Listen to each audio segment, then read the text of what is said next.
Family కోసం మంచి అలవాట్లు. ఎప్పుడు పాజిటివ్ మైండ్ సెట్తో ఉండాలి.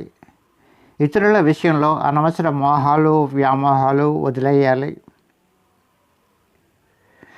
మనని మనం నియంత్రించుకోవాలి. జీవిత భాగస్వామిని నియంత్రించడం కాదు, అతడు లేదా ఆమెను నియంత్రించడానికి బలం కావాలి. మనల్ని మనం నియంత్రించుకోవడానికి మానసిక శక్తి కావాలి. అవకాశాలు ఉపయోగించుకోవాలి. ఉదాహరణకు 1,00,000 రూపాయలు ఫిక్స్డ్ డిపాజిట్ చేయాలని అనుకుంటే సగం బ్యాంకులోను మరికొంత పోస్ట్ ఆఫీసులోను టర్మ్ డిపాజిట్ చేస్తే వడ్డీ ఆదాయం ఎక్కువగా వస్తుంది. భార్య కంటే భర్త ఉన్నతంగా ఉండడానికి 5 మార్గాలు ఉన్నాయి. భార్య కంటే ఎక్కువ చదువు, ఎక్కువ వయస్సు, ఎక్కువ సంపాదన, ఫ్యూచర్ ప్లాన్స్, ఓర్పు.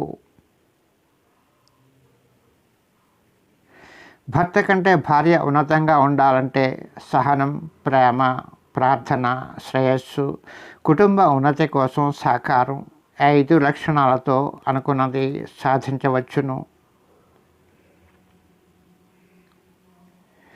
భార్యాభర్తల మధ్య అవగాహన, సహనం, గౌరవం, సర్దుకుపోవడం, తోడు నీడగా ఉండడం. ఈ 5 లక్షణాలు కలిగి ఉంటే మేడ్ ఫర్ ఈచ్ అదర్ అవుతారు.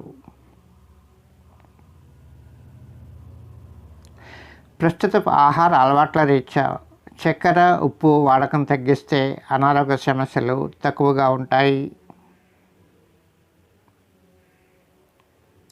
మనకు సమస్యలు వచ్చినప్పుడు బంధువులే మనని ఆదుకుంటారు కనుక ఎవరిని విమర్శించవద్దు, ద్వేషించవద్దు.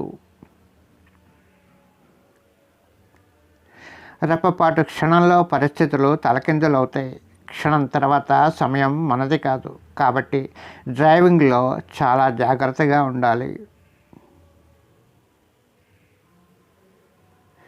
అదే పనిగా కదలకుండా కూర్చున్నా, పడుకున్నా అనేక అనారోగ్య సమస్యలు కలుగుతాయి.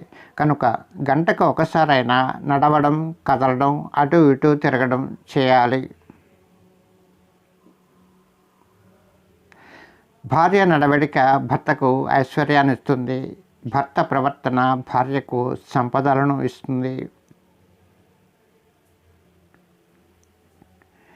కుటుంబ శ్రేయస్సు కోసం కొన్ని పరిమితులు పాటించాలి. కొత్త వారిని నమ్మవద్దు.